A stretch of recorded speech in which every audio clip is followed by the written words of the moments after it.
যাদের topical cream steep হতে চায় না, ক্রিম গলে যায়, আজকের ভিডিওটি তাদের জন্য। হ্যালো এভরিওয়ান, আসসালামু আলাইকুম। অনেকেরই প্রশ্ন থাকে যে টপিক্যাল ক্রিম স্টিপ হতে চায় না কেন, টপিক্যাল ক্রিম কেন গলে যায়।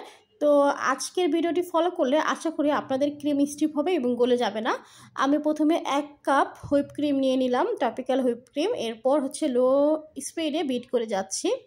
অবশ্যই হালকা বরফ ঠান্ডা ক্রিম নেবেন, একেবারে বরফ ক্রিম কিন্তু নেবেন না। দেখতেই পাচ্ছেন আমি বিট করে যাচ্ছি, আমার ভিডিওর স্পিডটা কিন্তু একটু বাড়ানো আছে।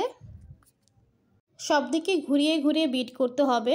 অনেক সময় আমরা সাইডের ক্রিমগুলো মাঝখানে না এনে বিট করে ফেলি, আর পরবর্তীতে দেখা যায় সাইডের ক্রিমগুলো আর স্টিপ হয় না। তাই সাইডের ক্রিমগুলো মাঝখানে এনে তারপর আবার বিট করতে হবে। আর ইদানিং সবাই টপিক্যাল ক্রিম নিয়ে কাজ করতে ভয় পাচ্ছে, যেটা হালাল ক্রিম কিনা হারাম ক্রিম।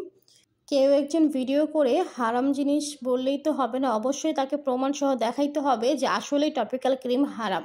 হয়তোবা উনি যে ক্রিম নিয়ে কাজ করে সেগুলোকে প্রমোশন করার জন্যই এভাবে ভিডিও করেছে, বাট এভাবে ভিডিও করার কারণে অনেক মানুষকে বিব্রত করেছে। যারা টপিক্যাল ক্রিম নিয়ে কাজ করে তাদের মনে অনেকেরই সন্দেহ ঢুকে গেছে।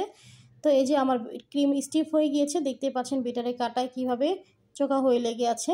তো এখন আমি হাফ চা চামচ অরেঞ্জ ইমালশন দিয়ে দিচ্ছি। আপনারা যে ফ্লেভারের ক্রিম বানাবেন সেই ফ্লেভার দিয়ে দিবেন।